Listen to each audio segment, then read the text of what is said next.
नमस्कार, स्वदेश एजेंडा देख रहे हैं आप और मैं हूं आपके साथ राखी। वक्फ अमेंडमेंट बिल लोकसभा में पेश कर दिया गया। केंद्रीय अल्पसंख्यक मंत्री किरण रिजिजू ने लोकसभा में इस बिल को पेश किया है और इस बिल को लेकर मुस्लिम समाज का एक तबका समर्थन कर रहा है तो दूसरा तबका इस बिल का विरोध कर रहा है। कई मुस्लिम शख्सियतों का कहना है कि सरकार अल्पसंख्यक समुदाय के धार्मिक मामले में सरकारी हस्तक्षेप बढ़ा रही है और इसी मकसद से इस बिल को पास कराना चाहती है। लेकिन बिल का सपोर्ट कर रही सरकार का कहना है कि वक्फ संशोधन बिल के जरिए वो वक्फ से जुड़ी संपत्तियों का बेहतर प्रबंधन सुनिश्चित करेगी। केंद्रीय अल्पसंख्यक मंत्री किरण रिजिजू ने कहा है कि किसी का हक छीनने की बात तो छोड़ दीजिए, ये बिल उन्हें हक देने के लिए लाया गया है जिन्हें आज तक उनका हक नहीं मिला। इन सबके बीच विपक्ष ने भी इस बिल को लेकर कई सवाल खड़े किए हैं, जिसके बाद ये सवाल उठना लाजमी है कि वक्फ संशोधन विधेयक से अल्पसंख्यकों को फायदा है या नुकसान, और ऐसी कितनी संपत्तियां वक्फ की हैं जिस पर इसका असर पड़ेगा। इसी पर हम चर्चा करेंगे। उससे पहले देखिए ये रिपोर्ट।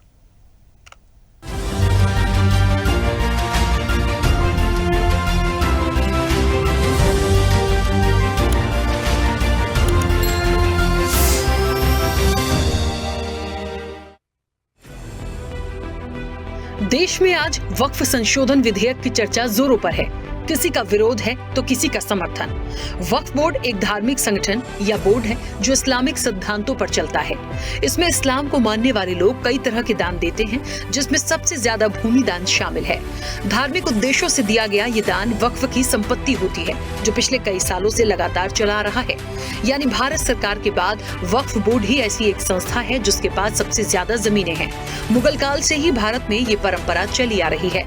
इस बिल से संबंधित जरूरी पहलू जो जानना जरूरी है, पहले वो आपको बताते हैं।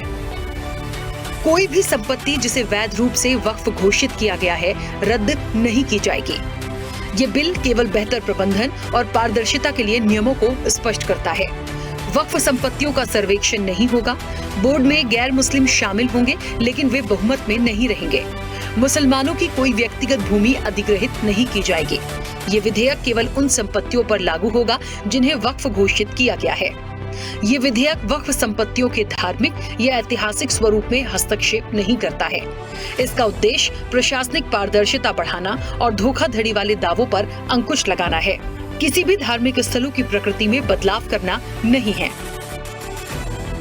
वक्फ बिल का ये संशोधन राज्य वक्फ बोर्डों में शिया, सुन्नी, बोहरा, आगा खानी और पिछड़े मुस्लिम समुदायों का व्यापक प्रतिनिधित्व सुनिश्चित करता है। ये अनिवार्य करता है कि शिया, सुन्नी और पिछड़े मुस्लिम समुदायों में से प्रत्येक से कम एक सदस्य बोर्ड में होना चाहिए। इसका उद्देश्य मुस्लिम आबादी के विविध वर्गों को बोर्ड में जगह देना है, जिससे वक्फ संपत्ति प्रबंधन में सभी का प्रतिनिधित्व सुनिश्चित हो सके। कई सांसदों और विपक्ष के साथ साथ अखिल भारतीय मुस्लिम पर्सनल लॉ बोर्ड, जमीयत-ए-उलमा-ए-हिंद और जमात-ए-इस्लामी हिंद जैसे संगठनों सहित कई हितधारकों ने इस विधेयक का कड़ा विरोध किया है। उनका तर्क है कि ये भारत के संविधान के अनुच्छेद 14, 15, 25, 26 और 300A जैसे संवैधानिक प्रावधानों का उल्लंघन करता है, जो समानता, गैर भेदभाव, धार्मिक स्वतंत्रता और संपत्ति के अधिकारों से संबंधित है। जो प्रॉपर्टी वक्फ यूजर को हम लोग ने हटाने के बाद ये प्रावधान सुरक्षित किया है, ऑथोराइज किया स्टेट गवर्नमेंट को कि जो प्रॉपर्टी रजिस्टर्ड हो चुके हैं, जब नमाज पढ़ते हैं, रजिस्टर्ड है, डॉक्यूमेंट है, उस पे कोई हस्तक्षेप नहीं होगा। ये कानून प्रोस्पेक्टिव है, रेट्रोस्पेक्टिव नहीं है। ये आप लोग बहुत क्लियर से सुन लीजिए। ये किसी का जमीन छीनने का कानून नहीं है। ये किसी का राइट, किसी का हनन करके उसका प्रॉपर्टी को हड़पने का नहीं है। राज्य सरकारों को अधिकार दिया गया है कि जो ऑलरेडी रजिस्टर्ड है उसका तो कोई डिस्प्यूट नहीं है, लेकिन जो डिस्प्यूटेड है, जो कोर्ट में पेंडिंग है, उसको हम यहाँ कानून बना के कैसे हटा सकते हैं? कोर्ट का पावर को तो हम ले नहीं सकते सर। इसलिए यहाँ बार बार ये लोग माइक बजा बजा करके झूठ 100 बार भी बोलो, कुछ होने वाला नहीं है। सिटीजनशिप अमेंडमेंट बिल जब लाया गया था, वही लोग हैं जिन्होंने कहा था कि सिटीजनशिप अमेंडमेंट बिल पास होकर एक्ट बन जाएगा तो मुसलमानों का हक छिन जाएगा, उनका नागरिकता खत्म हो जाएगा। आज सीए लागू हो गया, बताइए किसी मुसलमान का अधिकार छीना है? किसी मुसलमान का नागरिकता छीना है? बताइए, क्या आप माफी मांगेंगे? आपने देश भर में घूम घूम कर झूठे बातें फैलाया, आज अब साबित हो गया कि आपने झूठ बोला था, लेकिन आज आप माफी मांगने का भी हिम्मत नहीं रखते हैं। आपके द्वारा ये बिल जॉइंट पार्लियामेंट्री कमेटी को दिया गया, जिसका विपक्ष का भी बड़ा आग्रह था। कमेटी ने इस पर सुविचारित रूप से अपना मत प्रकट किया। वो जो मत प्रकट हुआ, वो मत फिर से कैबिनेट के सामने गया। कमेटी के जो सुझाव थे, ये भारत सरकार की कैबिनेट ने स्वीकार किए और अमेंडमेंट के रूप में किरण रिजिजू जी लेकर आए। ये तभी होता है जब ये ऑफिशियल अमेंडमेंट कैबिनेट की अनुमोदन के बगैर आता है। मान्यवर, मैं नहीं मानता इसमें कोई पॉइंट ऑफ ऑर्डर है, और आपका ही आग्रह था कि कमेटी जॉइंट पार्लियामेंट्री कमेटी बने। अगर कमेटी ने कोई बदलाव ही नहीं करने हैं तो ये कांग्रेस जैसी कमेटियां नहीं, हमारी लोकतांत्रिक कमेटी है मान्यवर, जो दिमाग चलाती है। कांग्रेस के जमाने में कमेटियां होती थी जो थप्पा लगाती थी। हमारी कमेटी चर्चा करती है, चर्चा के आधार पर विचार करती है और परिवर्तन करती है। This type of bill, when you are bringing it to the house, at least the members has to have the power to give amendments. Yesterday, what happened, sir? This bill has been brought into the notice of member only afternoon, around afternoon. Then the amendment time will be ceased till 3:30. Then how can the members move amendments, sir? This is basically, you are actually bulldozing the legislation, sir. This type of legislation bulldozing is not happened in this house, sir. Sir, members has to go. Why that, sir? You need to give time for amendment, sir. Sir, there are several provisions to be given amendment. There is no time at all. Okay. जो आज bill पेश हुआ है, मैं हिंदी और अंग्रेजी को जो कुछ समझ सकता हूं वो यही मैं कह सकता हूं कि माननीय मंत्री जी ने ये कहा कि ये उम्मीद है। ये उम्मीद कैसे बना है? अंग्रेजी में भी मुझे समझ में नहीं आ रहा कि उम्मीद है, ये हिंदी में भी समझ में नहीं आ रहा कि ये उम्मीद है। अध्यक्ष महोदय, मैं समझ सकता हूं कि मैं वो बात छेड़ना नहीं चाहता था, लेकिन क्या करूं, मजबूरी है। अब अध्यक्ष महोदय, मैं कहना चाहता हूं, ये जो बिल लाया जा रहा है, भारतीय जनता पार्टी में एक मुकाबला चल रहा है।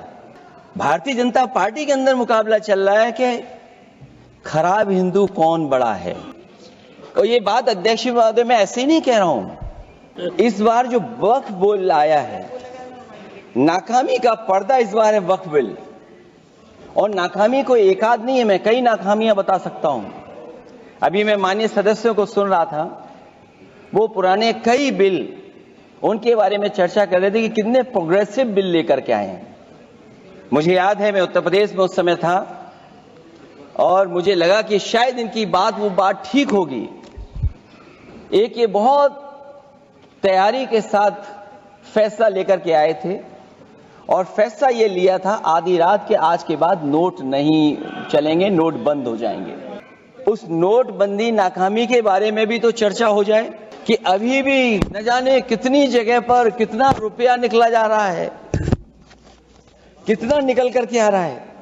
केवल नाकामी नोटबंदी की नहीं, नाकामी बेरोजगारी की भी है, नाकामी महंगाई की भी है, नाकामी किसान की आय दोगुनी नहीं कर पाए, वो भी इनकी नाकामी है। इसलिए मैं कहना चाहता हूं, ये नाकामी का पर्दा इस बार वक्फ बिल बना है कि ये बिल जो पार्लियामेंट में आज पेश किया जा रहा है, ये डिस्क्रिमिनेटरी है, ये जो है कम्युनली मोटिवेटेड है और ये जो है मुसलमानों के जो बुनियादी हुकूक हैं दस्तूर में, कॉन्स्टिट्यूशन में, संविधान में, उससे महरूम करने की कोशिश है।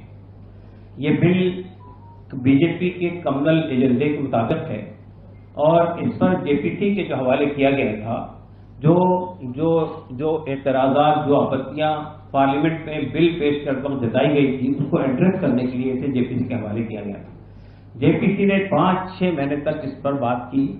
हमने 5 करोड़ ईमेल भेजे और उसको रिजेक्ट किया।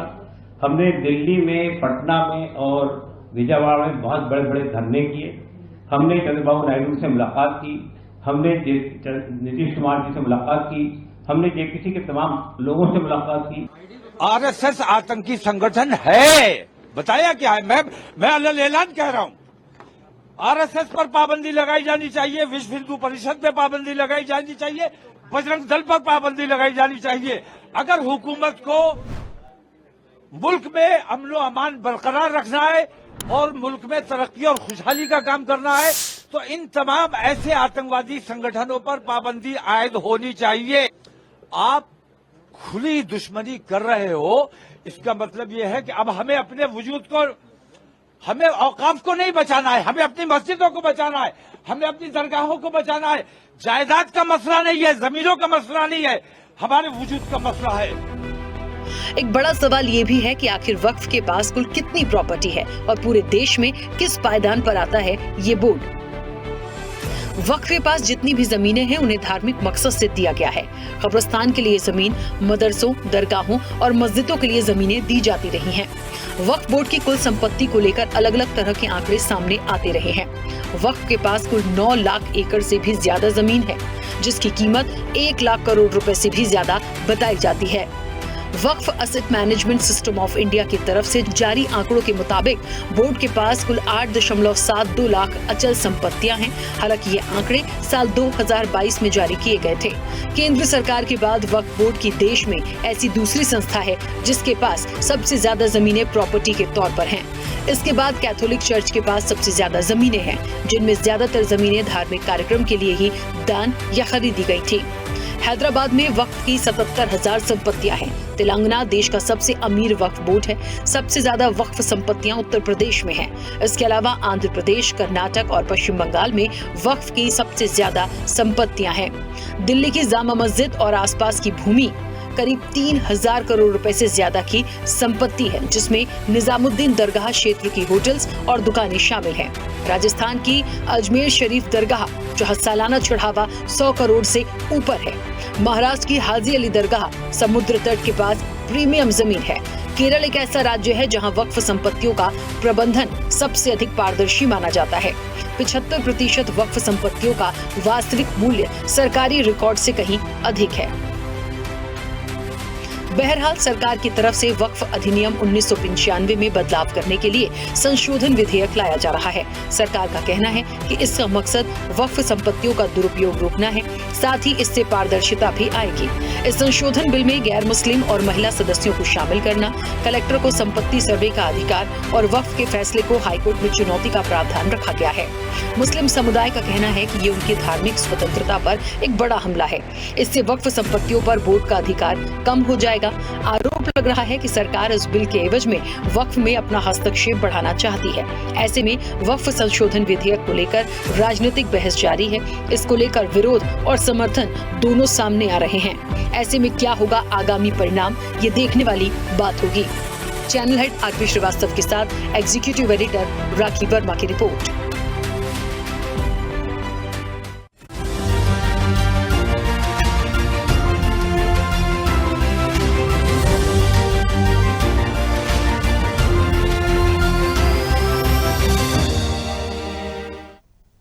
चलिए, तो वक्फ संशोधन विधेयक पर जिस तरीके से चर्चा लगातार देखिए अभी भी जारी है और सबसे बड़ी बात कि एक तबका समर्थन में है, एक तबका विरोध कर रहा है।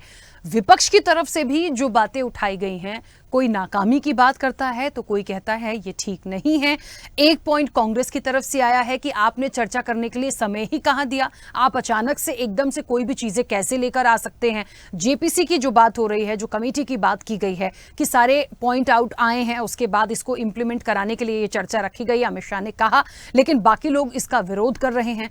ये भी बात आई है मुस्लिम पक्ष की तरफ से कि नहीं, जो बातें कही गई हैं, जिन पॉइंट्स को शामिल किया गया था, हमने उनका पहले ही विरोध किया था, फिर क्यों उन चीजों के, उन सुझाव के को पॉजिटिव रखते हुए इस चीज को आगे बढ़ाया? तो कहते हैं ना कि एक अलग अलग प्रतिक्रिया सबकी इस मामले में है, लेकिन सरकार का मत और इस बिल में संशोधन में जिन पॉइंट्स को शामिल किया गया है उसमें ऐसी कौन सी बड़ी बात है जो कहीं धार्मिक विरोध को दिखाती? धार्मिक रूप से तो कोई ऐसा विरोध इसमें है नहीं, ना ही कोई मुस्लिम पक्ष की धार्मिक स्वतंत्रता जाएगी, जो किरण रिजिजू ने अपने पॉइंट्स में क्लियर की है।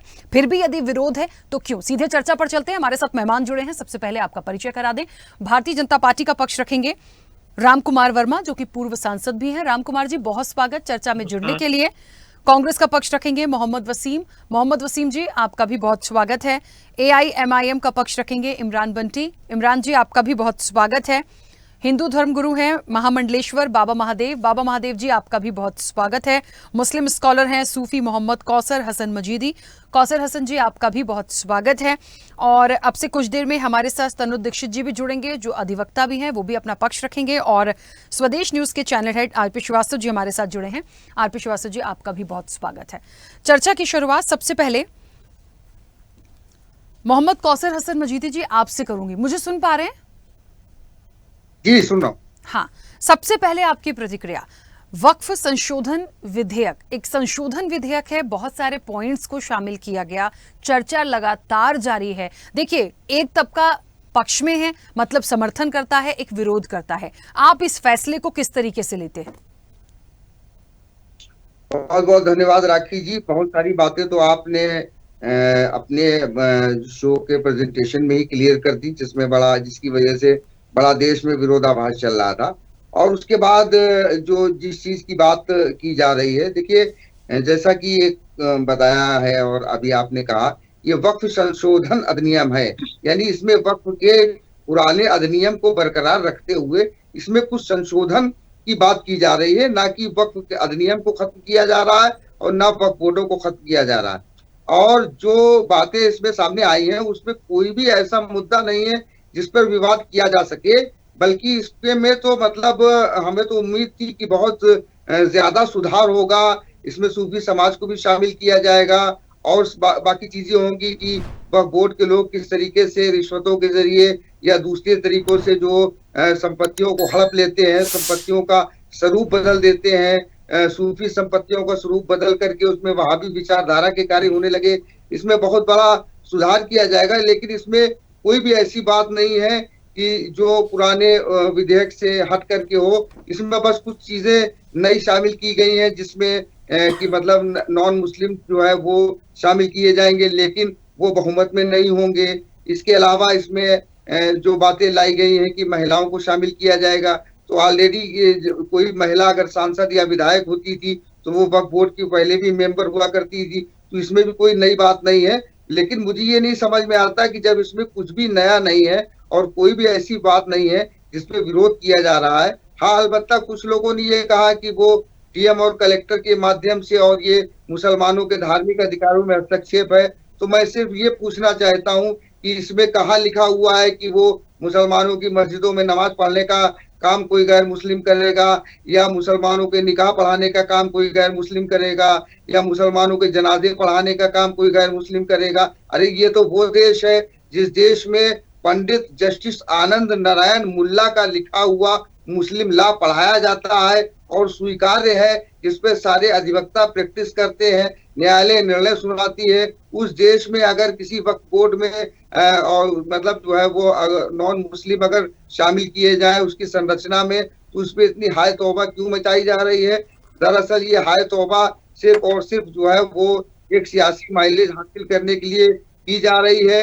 वो लोग जो जिन्ना की विचारधारा को हमेशा से मैं कहता चला आ रहा हूँ, ये बड़ी पुरानी बात है, बड़ा पुराना कथन है, लेकिन उसी विचारधारा को आगे बढ़ाने वाले लोग जो देश को विखंडन के रास्ते पे ले जाना चाहते हैं, अनावश्यक रूप से तूल दे करके मुसलमानों को गुमराह करने का काम कर रहे हैं। इस तरीके से अभी आपने प्रेजेंटेशन में दिखाया कि एक अपने आप को धर्म गुरु कहने वाला आदमी किस प्रकार से उल्टी सीधी बातें, प्योर झूठ बातें कह करके मुसलमानों को प्रोवोक करने की बात कर रहा है। जाहिर सी बात है ये सिर्फ और सिर्फ देश में अराजकता फैलाने के लिए सारी बातें की जा रही हैं, वरना इस पूरे विधेयक में ऊपर से लेके नीचे तक कोई भी ऐसी चीज नहीं है जिस पर कोई विवाद किया जाए या कोई विवाद हो, और हाँ अगर ऐसा है भी तो इसके बाद भी देश की तमाम अदालतें हैं वो अदालतें तय कर देंगी, क्योंकि हमारे देश का संविधान बहुत बड़ा है और हमारा इतिहास भी है कि अगर कोई अधिनियम या कोई कानून जो सामाजिक हितों के या देश के हितों के या नागरिकों के हितों के खिलाफ हुआ है तो कोर्टों ने उस कानून को ही रद्द कर दिया है। अगर ऐसा होगा तो फिर आगे भी न्यायपालिका है उसका रास्ता अपनाया जा सकता है। ठीक है, चलिए वापस आऊंगी। इमरान जी सुन पा रहे हैं मुझे? हाँ इमरान जी, वक्फ संशोधन विधेयक जिस पर चर्चा लगातार जारी है और अभी की एक बड़ी खबर भी है कि इस चर्चा के लिए समय को बढ़ाया गया है, 2 घंटे का और समय बढ़ा दिया गया है इस पर चर्चा के लिए, यानी 10 बजे तक ये चर्चा चलेगी। बहुत सारी चीजें और आएंगी, कई दिग्गज हैं जो अपना अपना मत रख रहे हैं और एक इतना बड़ा मुद्दा है कि उस पर एक पूरी प्रॉपर बहस के बाद यदि ये बिल पारित होता है या जो भी चीजें होंगी आएंगी तो बहुत बेहतर होगा। इफ एंड बट नहीं होना चाहिए इसमें। किस तरह से लेते हैं संशोधन विधेयक के जो पॉइंट्स रखे गए हैं इस बिल में? देखिए, सबसे पहले बहुत बहुत शुक्रिया आपका। और अभी साहब अपनी बात को रख रहे थे, उन्होंने एक अपनी बात में एक लफ्ज जोड़ा जिन्ना का, कि जो लोग जिन्ना की विचारधारा को बढ़ा रहे हैं, हम उनसे कहना चाहते हैं कि आप जिन्ना से इतनी मोहब्बत मत रखिए। और अगर जिन्ना की जो थ्योरी थी उसे किसी ने डिनाई किया तो भारत उन मुसलमानों ने डिनाई किया जो आज यहाँ पर मौजूद है।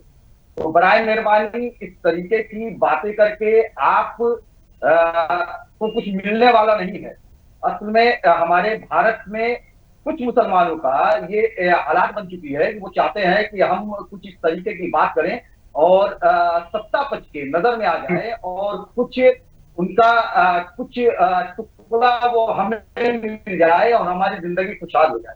बैकैफ अब हम मुद्दे पर आते हैं कि जो वक्फ संशोधन विधेयक है ये पूरी तरीके से अनकॉन्स्टिट्यूशनल है और ये संविधान की धारा 14, 25, 26 और 29 का वायलेशन करता है। जो संविधान की धारा 26 जो कि हमें अपने मजहबी इदारों को उसकी देख रेख प्रबंधन की आजादी देता है, ये अमेंडमेंट एक्ट जो है विधेयक, ये उस धारा 26 का जबरदस्त वायलेशन कर रहा है। और दूसरी चीज कि आज हम इस पर बात कर रहे हैं कि क्या यही चीजें जो आज सरकार जो संशोधन कर रही है क्या वो हिंदू एंडोमेंट बोर्ड के लिए क्या वो संशोधन करेगी? अगर आप गौर करिए तो इसमें आज वक्फ बाय यूजर को खत्म करने की बात की जा रही है, मगर वही हिंदू एंडोमेंट बोर्ड में टेंपल बाय यूजर आज भी मौजूद है और हिंदू एंडोमेंट बोर्ड में कलेक्टर जो है उसका कोई रोल नहीं है, मगर वक्फ बोर्ड में आप कलेक्टर का रोल वो कर रहे हैं। और हम भारतीय जनता पार्टी को पूछना चाह रहे हैं जिनकी सरकार में ये संशोधन विधेयक आया है कि आपकी सरकार में चाहे वो उत्तर प्रदेश हो चाहे वो केंद्र की सरकार हो, उसके अंदर एक मुस्लिम मंत्री को आप नहीं रख सके। आज इतनी मोहब्बत मुसलमानों के लिए आप क्यों दिखला रहे हैं? क्या देश की जनता समझ रही है? चलिए इमरान जी, और राम कुमार जी मुझे सुन पा रहे हैं? नमस्कार, मैं सुन रहा हूं आपकी बात। जी राम कुमार जी, आपकी आवाज आ रही है। वक्फ संशोधन विधेयक एक तबका कहता है अच्छा है, दूसरा तबका विरोध कर रहा है, विपक्ष विरोध कर रहा है। अचानक से उनको लगता है कि कोई जेपीसी का सुझाव था, आप अचानक से कैसे कोई भी बात करा लेंगे, चर्चा करा लेंगे। एक वर्ग मुस्लिम पक्ष से कहता है कि हमने जब ये बात सुझाव के तौर पर आया था, जब कमेटी में ये बात हो रही थी, हमने विरोध करने के लिए कई लेटर भेजे लेकिन उसको दरकिनार कर दिया गया। कुल मिलाकर चर्चा तो हो रही है, लेकिन क्या इंतजार नहीं किया? हालांकि ऐसे कोई पॉइंट्स हैं नहीं, बहुत क्लियरिटी के साथ सब चीजों को रखा गया है, लेकिन फिर भी ये विरोध जो आ रहा है इसको कैसे करेंगे? ठान तो लिया है सरकार ने कि इसको पास कराना है। राखी जी, जैसे आपने भी पृष्ठभूमि को बताया है, उसने भी स्पष्ट किया है। आज पार्लियामेंट के अंदर हमारे जो अल्पसंख्यक मंत्रालय के मंत्री आदरणीय रिजू किरण जी ने सारी बातें ये वक्फ संशोधन विधेयक 2024 के बारे में स्पष्ट किया है ये कहीं कोई भी किसी भी हमारे मुस्लिम भाई या अल्पसंख्यक के लिए उनकी भावनाओं को कहीं भी हर्ट नहीं करता, चोट नहीं देता, बल्कि एक वक्फ बोर्ड के जो अधिनियम में संशोधन इतना किया गया है कि जो संपत्ति है पर वो डिस्प्यूट बढ़ रहे हैं, पेंडेंसी बहुत ज्यादा है। आप देखेंगे आंकड़े तो हजारों के अंदर है, उनका निदान हो रहा नहीं है।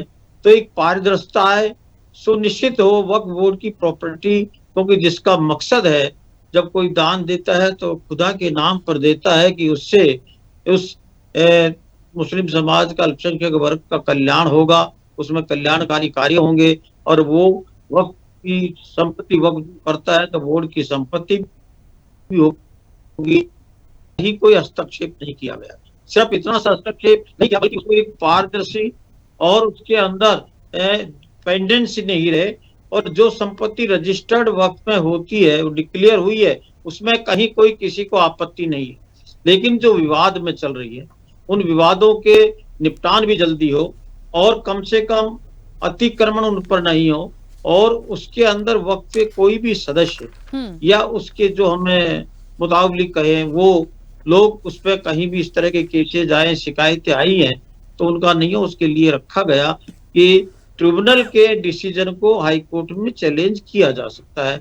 जो गठन है कि उसके अंदर हम जो मुस्लिम भाई हैं उनके सभी जो वर्ग हैं उनको प्रॉपर रिप्रेजेंटेशन मिले, उसमें महिलाओं का रिप्रेजेंटेशन मिले, साथ साथ में जो गैर मुस्लिम सदस्य रखे गए हैं उसके पीछे भी एक उद्देश्य है कि उसमें जब डिस्कशन हो कहीं उसके अंदर कोई बात हो तो रख सके, क्योंकि खुदा के नाम से दान देने के लिए कोई पाबंदी नहीं है कि वो सिर्फ मुस्लिम ही देगा।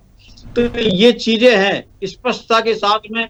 बहुत इसमें कहीं केंद्र सरकार का मैं कहूँ माननीय नरेंद्र मोदी जी के नेतृत्व में पिछले जो कार्यकाल रहा 2014 से 19 उसके बाद में और अभी भी जो है जो बिलाए बहुत उसके अंदर राजनीतिकरण करने की कोशिश करते हैं, बल्कि आज बहुसंख्यक हमारा मुस्लिम भाई है जो बहुत इससे खुश है। आपने देखा होगा कि किरण रिजिजू जी ने कहा उनके पास डेलीगेशन आते हैं, स्वागत करते हैं कि ये कम से कम जो पारदर्शिता है और एक वक्फ बोर्ड जो कह देता है वो चैलेंज नहीं हो सकता, इसमें दुविधा थी।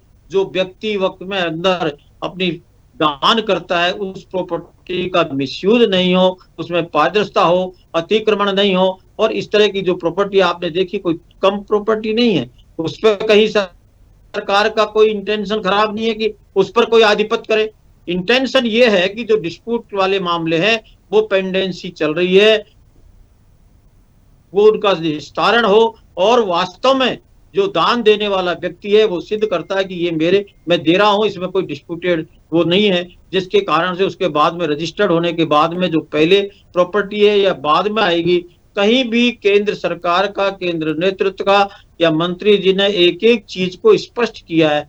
मैं तो ये कहना चाहूंगा कि इन सब भाइयों को किसी उसमें सारे हमारे मुस्लिम भाई चाहे शिया हो, सुन्नी हो, बोहरा हो, अखानी हो या और समुदाय, उनको भी प्रॉपर रिप्रेजेंटेशन मिल रहा है, महिलाओं को भी इसमें रिप्रेजेंटेशन मिल रहा है, और गैर सदस्य उसके डीएम लेवल की जो बात करते हैं कि उसमें राज्य स्तर का एक अधिकारी डीएम लेवल के में अपील जाएगी, वो उस पर जांच सर्वे करेगा, सर्वे के बाद में उसका निर्णय वो किया जा सकता है, तो वो एक बहुत ढंग से होगा।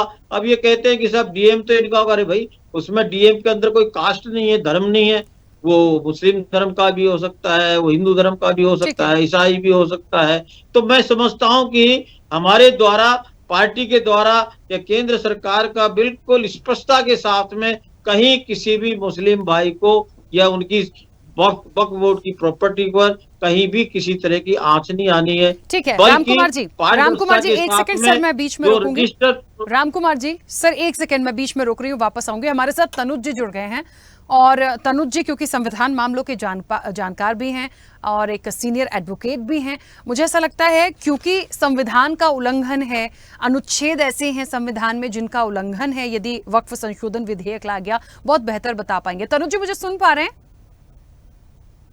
जी मैं सुन पा रहा हूं। और देखिए बेसिकली अगर हम इनमें चार, ये जो वक्फ का अमेंडमेंट बिल आया है 2024, इसके अंदर अगर हम समझे तो मेजर रूप से 4 इसके अंदर ऐसे पहलू है जिसको कंपेयर करने की आवश्यकता है। हम बात करें पुराने वक्फ जो बिल था 2013 और अभी जो उसके अमेंडमेंट को लेकर के आ रही है सरकार, जिसको लेकर के आज लोकसभा में विगत 8 घंटों से लगातार बहस जारी है और जैसा कि आपके माध्यम से जानकारी आई कि और 2 घंटा बहस चलने वाली है। निश्चित रूप से सेक्शन 40 जो कि सबसे महत्वपूर्ण है, अभी तक जो सेक्शन 40 में रीजन टू बिलीव एक सेक्शन है जिसके तहत अगर वक्फ बोर्ड किसी प्रॉपर्टी पर दावा करता है तो उस जमीन पर दावा करने वाला सिर्फ उसी ट्रिब्यूनल में अपनी अपील कर पाता है। तो सेक्शन 40 जो है ये नए अमेंडमेंट में पूर्ण रूप से हटा दिया जाएगा। इसके हटने के बाद में कोई भी civil court, high court, revenue court, tribunal कहीं पर भी जाकर के उस जमीन के मामले की सुनवाई व्यवस्थित रूप से की जा सकेगी। वहीं अभी तक जो है वक्फ ट्रिब्यूनल का जो फैसला है उसे अंतिम फैसला माना जाता था, उसे चुनौती नहीं दी जा सकती थी। चाहे भले हमारे देश में आज सर्वोच्च न्यायालय तक मौजूद है, लेकिन इतने विवश होते थे कि उसको कहीं पर भी चैलेंज नहीं किया जा सकता था। लेकिन नए अमेंडमेंट आने के बाद में उस ट्रिब्यूनल के फैसले को पूर्णत रूप से आप हाई कोर्ट, सुप्रीम कोर्ट तक ले जा करके अपनी अर्जियां लगा सकते हैं और उसकी जो भी है अपील उसमें आप कार्रवाई कर सकते हैं। वहीं वक्फ किसी जमीन पर मस्जिद हो या उसका उपयोग इस्लामिक उद्देश्यों के लिए करे तो ऑटोमेटिक वो वक्फ की संपत्ति हो जाती है आज की तारीख में। लेकिन अगर ये बिल लागू होता है, इसके अमेंडमेंट लागू होते हैं, तो जब तक किसी ने वक्फ को दान में जमीन नहीं दी हो, यानी कि वो भले ही मस्जिद बन गई हो लेकिन वो वक्फ की संपत्ति नहीं कहलाएगी। अगर वो वक्फ को डोनेट की है तो ही वो वक्फ की संपत्ति कहलाएगी। ये 3 के अतिरिक्त एक अंतिम अगर जो महत्वपूर्ण जिसके अंदर हम बात करें तो वक्फ बोर्ड में महिला बतौर सदस्य अन्य धर्म की जो लोगों की एंट्री नहीं है अभी। वहीं अभी जो नया संशोधन होगा, अमेंडमेंट होगा, उसके अंदर 2 महिला अन्य धर्म के 2 सदस्यों को एंट्री मिलेगी, यानी 2 तो मुस्लिम समुदाय की महिलाएं। अभी तक वक्फ बोर्ड में मुस्लिम समुदाय की महिलाओं को ही कहीं से भी इजाजत नहीं है सदस्य बनने की। वो एक बहुत बड़ा क्लॉज इसके अंदर देखने को मिलेगा। तो ये बहुत मेजर चेंजेस है ये अमेंडमेंट आने के बाद में, जो इस देश में परिवर्तनशील और एक ट्रांसपेरेंसी वक्फ बोर्ड और समस्त देश के बीच में ला खड़ा करेंगे। जी राखी जी। बिल्कुल तनुज जी, और सही बात है, बहुत सारे पॉइंट्स को इतनी क्लियरिटी के साथ आपने भी रखा। गवर्नमेंट अपनी तरफ से चीजों को लाई है, लेकिन फिर भी शायद कुछ ऐसी चीजें हैं या आशंकाएं व्यक्त की जा रही हैं कि धार्मिक स्वतंत्रता छीन ली जाएगी। तो मुझे कहीं ऐसा कोई पॉइंट धार्मिक स्वतंत्रता छीनने जैसा दिखा नहीं है। खैर, मोहम्मद वसीम जी मुझे सुन पा रहे हैं? जी हाँ, मैं सुन पा रहा हूँ। हाँ, मोहम्मद वसीम जी, सबसे पहले तो प्रतिक्रिया। विपक्ष ने विरोध किया, सब लोगों ने बहुत अलग तरीके से इस बात को रखा, लेकिन इस पैनल में भी आप देख लीजिए बहुत अलग अलग पॉइंट निकल कर आ रहे हैं। एक पक्ष विरोध करता है, दूसरा पक्ष उसको पॉजिटिव ले रहा है। अभी कौसर हसन मजीदी जी कह रहे थे कि नहीं, ऐसी तो कोई बात है नहीं, सब कुछ क्लियर है। कांग्रेस कैसे ले रही है इसे? सबसे पहले तो मैं आपके सभी पैनलिस्ट और सभी दर्शकों का शुक्रिया अदा करता हूँ। नमस्कार, आप सभी लोगों को सलाम। देखिए, मैंने सब कुछ सुना, बीच में थोड़ा डिस्कनेक्शन हो गया तो मैं क्लैरिटी नहीं है, लेकिन जितना मैं समझ पा रहा हूँ वक्त को लेकर जो जिस तरह का भ्रम और जिस तरह की भी बातें इस समय भारतीय जनता पार्टी की तरफ से हो रही हैं, वो बहुत ज्यादा पीड़ादायक है और दुखदायी है, खास तौर से मुसलमानों के लिए। पहले हमको ये समझना चाहिए कि वक्त है क्या। इस चीज को, ये जो बिल आज आप 2 तारीख को आप एकदम हड़बड़ी में जल्दी में लेकर आ रहे हैं, ये क्यों लाए हैं आप इसे? आपने ये तारीख ही सबसे पहली जो है वही बहुत ज्यादा आपने बड़े चुन के इस चीज को लाए, क्योंकि आज रात देश के ऊपर टैरिफ लगने जा रहा है। रात को 1:30 बजे ट्रंप जब टैरिफ पे अनाउंसमेंट करेंगे तो कल टैरिफ पे बात नहीं होने वाली है, और ना आज हो रही है, जो कि इस समय देश के लिए सबसे जरूरी मुद्दा है। इस समय टैरिफ की वजह से कितना बुरे हालात में हमारी इंडस्ट्री और हमारी जो शेयर मार्केट है वो जाना है और जाने वाला है, उसका अंदाजा नहीं है। लाखों करोड़ों रुपया डूबने वाला है, डूब चुका है पिछले 5 महीने में, उस पर लेकिन कोई भी टिप्पणी नहीं करेगी सरकार। ये सब उन सब चीजों से सिर्फ गुमराह करने के लिए, उनको गोल गोल घुमाने के लिए सब चीजें करी जा रही है। खैर, ये एक अलग बात है, ये इनका 10 सालों से 11 साल से यही रूटीन है, गुमराह करना, जनता को गोल गोल उलझा के रखना। कभी औरंगजेब से निकले तो कुणाल कामरा से निकले तो वक्फ प्रॉपर्टी, ये इनका चलता रहेगा। खैर, समझने की बात है, वक्फ है क्या? सबसे बड़ी चीज जो इन लोगों ने पूरे देश में इतना भ्रम फैला दिया वक्फ को लेके, ऐसा कर दिया जैसे मुसलमानों ने ये संपत्तियां कब्जा के रखी हैं, जबकि ऐसा नहीं है। वक्फ है क्या? आप एक बात समझिए, वक्फ को कहते क्या है? वक्फ का मतलब दान करना। दान किसने करी? ये प्रॉपर्टियां मुसलमानों को किसी ने खैरात में नहीं दी है, सरकार से भीख में नहीं ली है मुसलमानों ने ये प्रॉपर्टियां। ये सारी संपत्तियां उन मुसलमानों ने जो उस समय में सक्षम थे, उन्होंने दान करी है, ये वक्फ कर दी, उन्होंने दान कर दी कि ये प्रॉपर्टी अब ना इस पे कोई रजिस्ट्री होगी, ना ये आगे कभी बिकेगी। इस प्रॉपर्टी से आने वाली नस्लें मुसलमानों की जो है, उनको उनका उत्थान किया जाएगा, उनके हित में ये प्रॉपर्टियां लगाई जाएंगी। बेवाएं, बुजुर्ग, जो तलाकशुदा, यतीम बच्चे वहां रह सकते हैं, गुजारा कर सकते हैं। किराया क्या होता है इन प्रॉपर्टी में रहने वाले लोगों का, कभी आपने समझा? 50 रुपए, 40 रुपए, 18 रुपए, 55 रुपए ये किराया। यानी कि आसानी से जो गरीब तबका है मुसलमानों का, उसको अफोर्ड कर सके, वहां रह सके, वहां अपना कोई काम कर सके। भीख मांगने से अच्छा है, किसी के मोहताजगी से अच्छा है वो खुद अपने आप को सक्षम बना सके। लेकिन सरकार इस तरफ ध्यान नहीं दे रही है। सरकार को सिर्फ मुसलमानों को पीड़ा करना है, उनको साथ उनकी जो जमीन है इस समय जो गरीब तबके के लिए है, ये दान की हुई जमीन है। मतलब आप सोचिए कि सरकार उसको बेहतर करने की बजाय उनसे उनका हक भी, उनका अधिकार भी छीन रही है। तो ये चीजें समझने की बात। अच्छा मोहम्मद वसीम जी, मुझे बताइए उनका अधिकार कैसे छीनेगा? मतलब मैं इसलिए ये बात कर रही हूं क्योंकि एक बात है कि कोई भी संपत्ति जिसे वैध रूप से वक्फ घोषित किया गया है उसको रद्द नहीं करेंगे। जो भी धार्मिक स्थल हैं या धार्मिक रूप से जो चीजें हैं उनमें भी कोई छेड़छाड़ नहीं होगी। ऐसी तो किसी भी चीज को लेकर सरकार नहीं बात कर रही है कि जैसे आपने कहा कि जो हैं, जो संपत्तियां हैं जो वक्फ घोषित की गई हैं उनमें ना हो, तो उसमें तो ऐसा कोई पॉइंट नहीं है। इवन वक्फ संपत्तियों का कोई सर्वेक्षण भी नहीं होना है, इस तरह की कोई मुसलमानों की कोई व्यक्तिगत भूमि भी अधिग्रहित नहीं की जानी है। ये सारे पॉइंट सरकार क्लियर कर रही है। सरकार की कहने और करनी में जमीन आसमान का अंतर है। ये 2013 के रामकुमार वर्मा जी बोलने दीजिए, सुनिए, सबर करिए, सब दूंगा जवाब। आपको सब खबर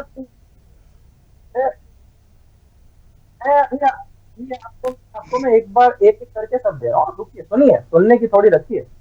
सबसे पहली बात, 2013 सितंबर से जब से चुनावी कैंपेन शुरू हुआ था, इनके जुमले, कथनी करनी सब 11 साल से देखा हुआ है। तो आज जो ये कह रहे हैं कि ऐसा नहीं होगा, वैसा होगा, भाई अवैध घोषित करने में आपको कितनी देर लगेगी? किसी भी प्रॉपर्टी को आप कुछ भी बहाना कर सकते हैं। खैर वो एक अलग बात है, मैं बिल के ऊपर आता हूँ। आपने बिल पे सवाल किया। आप मुझे एक बात बताइए, किसी भी धर्म का कुछ भी है, आप हर एक का ट्रस्ट होता है, चाहे वो आपने राम जन्मभूमि का ट्रस्ट बनाया, क्या उसमें कोई भी गैर हिंदू आपने उसमें रखा ट्रस्ट में? नहीं। गुरुद्वारा कमेटी जो पार्लियामेंट के अंदर चलती है, उसमें कोई गैर सिख उसमें है? नहीं है। लेकिन वक्फ बोर्ड की कमेटी में आपको गैर मुसलमान आप रख रहे हैं, क्यों? तो ये कहां, क्या आपकी सोच दर्शाती है? क्या जरूरत थी इसकी आपको? तो ये कहीं ना कहीं आपकी नीयत से साफ साफ आपकी नीयत को दर्शाता है कि आपकी नीयत भविष्य में किस तरह की है इन संपत्तियों को लेकर। ठीक है मोहम्मद वसीम जी, मैं वापस आऊंगी। आरपी श्रीवास्तव जी, क्योंकि वक्फ संशोधन विधेयक जिस पर लगातार चर्चा जारी है और एक ऐसी बहस है, एक ऐसा मुद्दा है जिस पर क्लियरिटी होना बहुत ज़रूरी थी। आने वाले समय में ये जो चर्चा चल रही है, जो रात 10 बजे तक चलेगी, तमाम दिग्गज अपनी एक बड़ी बहस पर इस पर लगे हुए हैं। इसमें क्या होगा ये तो हमें बाद में पता चल जाएगा, सदन में क्या हो रहा है। लेकिन ये जो बात आई है, सरकार जो पॉइंट्स दे रही है, या एक बात जो भी वसीम जी कह रहे थे कि क्यों कोई गैर मुस्लिम इस कमेटी में होना चाहिए या क्यों उनको शामिल किया जाना चाहिए, इस तरह की जो बात है और इस संशोधन बिल पर लेकर आपकी प्रतिक्रिया? नहीं, देखिए राकेश जी, जहाँ तक इस बिल को लेकर चर्चा की बात है, पिछले दिनों आपने देखा होगा कि पहले एक बार जो पार्लियामेंट में बिल आया, उसके बाद जेपीसी को भेज दिया गया, फिर इसके बाद कैबिनेट को भेजा, फिर पुनः प्रस्तुत किया गया। हमारे देश की जो संसद है, ये बड़ी खूबसूरती है कि देखिए इस पर बहस लगातार जारी है और निश्चित रूप से आपने बताया कि 2 घंटे और बहस चल रही। एक चीज़ जो ट्रांसपेरेंसी का जहाँ तक सवाल है, एक चीज़ जो समझ में आया, जो वक्फ बोर्ड था उसके खिलाफ कोई अपील नहीं हो सकती थी। तो जितने देश भर में पेंडिंग केसेज हैं वक्फ इस तरह के, हो सकता है कि उनका निपटारा अगर वहाँ नहीं हो तो कहीं जाकर अदालत में हो। उसमें जिलाधीश को, कलेक्टर को भी इन्वॉल्व किया गया है कि उसकी जांच पड़ताल करे। तो सवाल उन संपत्तियों का नहीं है जो दान में दी गई हैं या जो संपत्तियां ऑलरेडी जो मस्जिद है और तमाम जो है दरगाह है, इन पर जो है लीगली जो दी गई हैं, उन पर तो कहीं हमको लगता है बिल में कोई ऐसी बात नज़र नहीं आती है। हाँ, एक जगह बात जो अभी सवाल वसीम जी ने उठाया कि इसमें गैर मुस्लिम को क्यों, महिलाओं को क्यों रखा गया, ये उनका सवाल हो सकता है। और ये चूँकि इसका जवाब तो संसद में वैसे भी सत्ता पक्ष देगा कि इसके पीछे क्या कारण है, लेकिन इतना ज़रूर है कि जो एक तरफा, आप देखिए कोई अपील नहीं होती थी, जो वक्फ बोर्ड का डिसीजन था वो सुप्रीम कोर्ट में भी चैलेंज नहीं हो सकता, चाहे भले वो डिसीजन जो है एक तरफा हो। तो हमें लगता है कि न्याय पाने के लिए एक स्थान तो छोड़ा गया है कि जहाँ पर जाकर के उन सारी चीज़ों पर न्याय हो सके, और ये किया गया है। बिल में कोई बहुत बदलाव नहीं किया गया, बल्कि बिल कोई नया बिल नहीं पेश हुआ, बल्कि बिल में संशोधन हुआ है।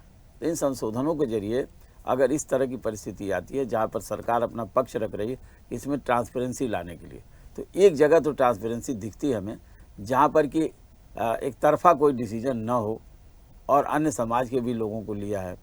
दूसरी सबसे बड़ी बात है कि आपने देखा होगा कि पूरा जो है एक जो कमेटी है, जो बोर्ड है, उसके मेंबरान कौन कौन है, जो भी रखे गए 2 सदस्य अगर रखे हैं तो भी अल्पमत में ही मान लीजिए, लेकिन इतना ज़रूर है कि उन सारी चीज़ों पर जांच पड़ताल हो सकती है।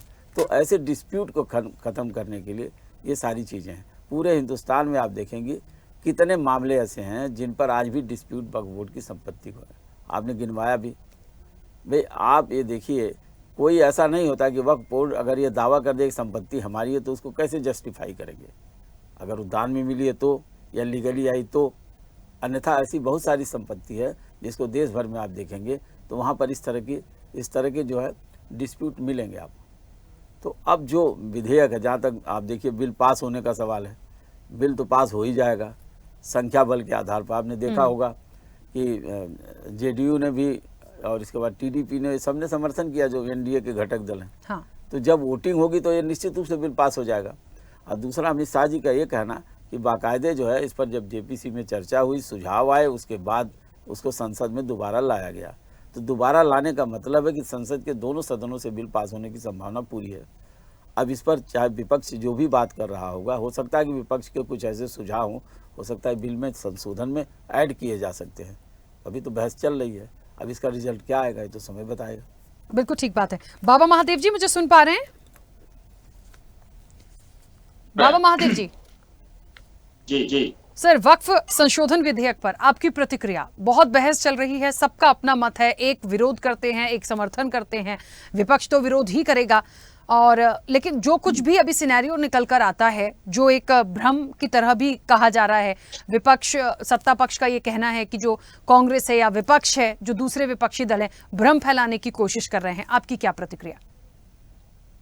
सबसे पहले मैं समय के पूर्ण गुरु बाबा आशुतोष शामर जी महाराज जी को प्रणाम करते हुए और एक बात ये कहना चाहता हूं कि अभी बहुत सारा विचार सुनने के पश्चात ये जो सरकार बिल ला रही है, ये संसद में ला रही है और इतने सारे सांसद उस पर चर्चा चल रही है, उस पर बहस चल रहा है और सबके सहमति से चीजें होंगी और हर प्रश्न को, हर तर्क को सब लोग रख सकते हैं, लेकिन इसमें मतलब भ्रम फैलाया जा रहा है।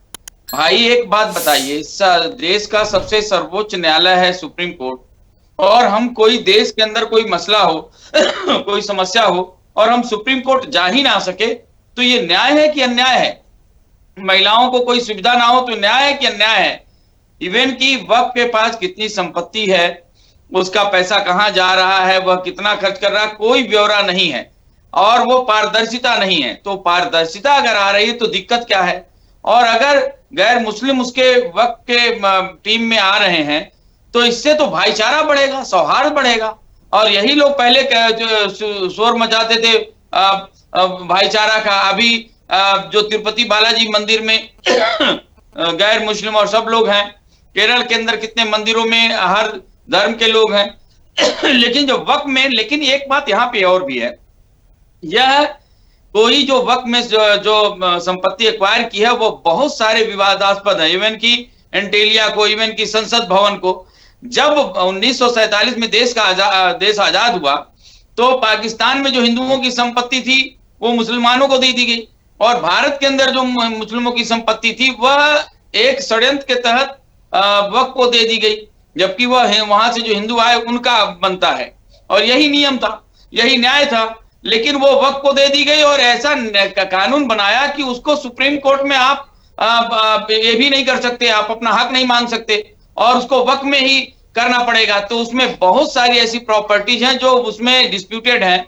और उसका सब प्रकार के लोग होंगे, हर धर्म के लोग होंगे, हर जाति के लोग होंगे, तो उसका निष्पक्ष निस्तारण होगा। और ये कोई एक धर्म से नहीं जुड़ा हुआ है। दान करना, दान की चीजों को वक्फ कहा जाता है, ठीक है, लेकिन वो दान की नहीं है। वो कहीं भी वक्फ जाता है और कहता है ये मेरी प्रॉपर्टी, अभी पीछे संसद को कह दिया, तो किसी के घर को कह दे, तो ये दादागिरी है, एक अन्यायपूर्ण है उसमें। और उसको आप उन्हीं के पास आप जाएंगे जो आपका संपत्ति हड़प रहा है, आप उसी के पास जाएंगे न्याय मांगने, तो न्याय क्या देगा, वो तो हड़पेगा ही।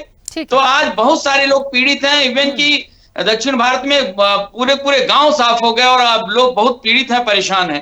तो और कई मुस्लिम उसमें इसमें दावा कर रहे हैं वह अन्यायपूर्वक उनके साथ अन्याय हुआ, उनको कोई लाभ नहीं है। और कई ऐसे मौलाना हैं जो ये बता रहे हैं कि वक्फ के द्वारा उनको कोई रियायत नहीं है, कोई लाभ नहीं है, मुस्लिम लोगों को, गरीबों को कोई लाभ मिलता तो कोई बात थी। तो इसलिए अब जो मोदी सरकार है और बीजेपी सरकार है, उसने उसको पारदर्शिता लाई है और उसको न्याय के तहत लाया है, और सबको सुविधा मिल सके, सबको न्याय मिल सके, और सुप्रीम कोर्ट में जो अपना अपील करना चाहे वो कर सके। और इसलिए महिलाओं को भी सुविधा दी गई है, नारियों को भी, नारी शक्ति को भी सुविधा दी गई है। तो ये बहुत अच्छी बात है और हम इसका स्वागत करते हैं, और इसमें रोक नहीं होना चाहिए। और इसमें सब कुछ भ्रम ज्यादा फैलाया जा रहा है कि अरे वैसे मस्जिद कब्जा कर लेंगे तो मुसलमानों को, ये गलत बात है, गलत भ्रम नहीं होना चाहिए। जी राम कुमार जी, जी सर कुछ कहना चाह रहे थे आप बीच में, जब वसीम जी कुछ कह रहे थे, प्लीज अपनी बात जल्दी से रखिएगा, समय की सीमा। नहीं, मैं कहना वसीम जी से ये कहना चाह रहा था कि वसीम जी राजनीति से ऊपर उठ करके इनको कहना चाहिए कि कोई भी जो अमेंडमेंट बिल आया है उसमें कोई भी ऐसा पॉइंट या नहीं है जिससे कि कहीं पर भी हमारे मुस्लिम भाइयों के अधिकारों पर या प्रॉपर्टी पर या वक्फ की प्रॉपर्टी पर कहीं पर भी यानी किसी तरह का भी कोई नुकसान होने वाला हो, बल्कि जो भी पूर्व वक्ताओं ने भी कहा है और हमारे स्पष्ट हमारे जो मंत्री जी हैं उन्होंने भी संसद में बहस चली और बिल पेश किया, उसको किया। तो मैं मोहम्मद वसीम जी भाई से कहना चाहता हूं कि इन्होंने ट्रिपल तलाक का भी, सीए का भी और 370 धारा का भी जिस तरह से विरोध किया था, उसके बाद में रिजल्ट देखा कि कितना वो एक सकारात्मक दृष्टिकोण से रहा। तो मैं ये कहता हूं कि जो ये आ रहा है, इनको ये बताना चाहता हूं कि ट्रिब्यूनल के अंदर करीब 40-41 हजार केसेज पेंडिंग है। ठीक है, तो चलिए ये चर्चा अभी बहुत आगे बढ़ जाएगी, मुझे लगता है आज वक्त थोड़ा सा कम पड़ रहा है, समय की सीमा। वसीम जी जल्दी से बोलिएगा। के डिसीजन को भी हाई कोर्ट में, सुप्रीम कोर्ट में चैलेंज किया जा सके, इसमें कहीं कोई मुस्लिम भाई का नहीं है। लेकिन दुर्भाग्य ये है क्योंकि समय हो गया है, क्योंकि आप समय मांग रहे हैं, इसलिए मैं बस रुकी हूँ आपके लिए, जल्दी से करने के लिए अनावश्यक अनारगल बातें कर रहे हैं। ये बात यह है राकेश जी कि भाजपा के जो प्रवक्ता हमारे मित्र ये कह रहे हैं कि इसमें ऐसा कुछ भी नहीं है, लेकिन मैं फिर वही बात दोहराऊंगा कि मुसलमान इन पे भरोसा कैसे करे, इनकी कथनी और करनी में बहुत फर्क है। 370 से कितनों का नुकसान हुआ वसीम जी, आप बताइए। 370 धारा हटने से कितने मुस्लिम, आज वह लोकतंत्र बहाल हुआ। खत्म हो गया, से महिला और शक्तिकरण का कितना फायदा हुआ, उसका सम्मान भी हुआ, हमारे मुस्लिम भाइयों ने भी बहुत उसका स्वागत किया। सीए से कितने लोगों को आपको नागरिकता मिली, आपने तो विरोध वो भी किया था ना। तो विरोध आप ऐसे नहीं करिए, इससे आपको, आपकी पार्टी को बहुत बड़ा नुकसान है और आपकी पार्टी भारत के अंदर अपना अस्तित्व खोती जा रही है। तो आप ये बिल्कुल मत भूलें, जब आप माफिया मांग रहे थे ना चिट्ठियां लिख लिख के, तब इस देश के मुसलमान ने इस देश के लिए कुर्बानी दी है। और आपने देखिए, मुझे ऐसा लगता है जो बातें अभी आई हैं, क्योंकि इस चर्चा, फिलहाल हमारी जो चर्चा है उसको भी और वक्त की जरूरत थी, लेकिन समय की सीमा है, तो मुझे फिलहाल इस चर्चा को यहाँ रोकना होगा। आप सभी का बहुत शुक्रिया इस चर्चा में जुड़ने के लिए। लेकिन ये बात सही है, सदन में जो बातें चल रही हैं और 2 घंटे का जो दायरा बढ़ाया गया है शायद वो इसीलिए है क्योंकि कहीं किसी तरह की आपत्ति नहीं होनी चाहिए। देखिए बिल पास हो जाएगा, नंबर ऑफ सीट्स को देख लीजिए तो ये बात सच है, लेकिन उस पर बहस होना हमेशा बहुत जरूरी हो जाती है, सबके अपने तर्क आना बहुत जरूरी है। सरकार जिन बातों को कह रही है उसमें पारदर्शिता की बात है, कहीं कोई ऐसा क्लू नहीं लगता। लेकिन हाँ, यदि गैर मुस्लिमों को आप शामिल कर रहे हैं उस कमेटी में, उस समिति में, ये एक सवाल उनका अपना हो सकता है, तो इसका जवाब भी सरकार को देना है। लेकिन बहरहाल जो पॉइंट्स हैं और जिस तरह से समर्थन और विरोध दोनों आ रहा है, कल तक इस पर क्या होगा, रात 10 बजे के बाद बड़ा अपडेट क्या होगा, ये देखने वाली बात होगी। फिलहाल चर्चा में इतना ही, बने रहिए स्वदेश न्यूज के साथ। सबसे पहले देश। ऐसे ही वीडियोस के लिए लाइक करें, शेयर करें, फॉलो करें, YouTube पर जाकर सब्सक्राइब कर बेल आइकन दबाना ना भूलें और ताजा अपडेट्स के लिए स्वदेशलाइव.com पर जरूर जाएं।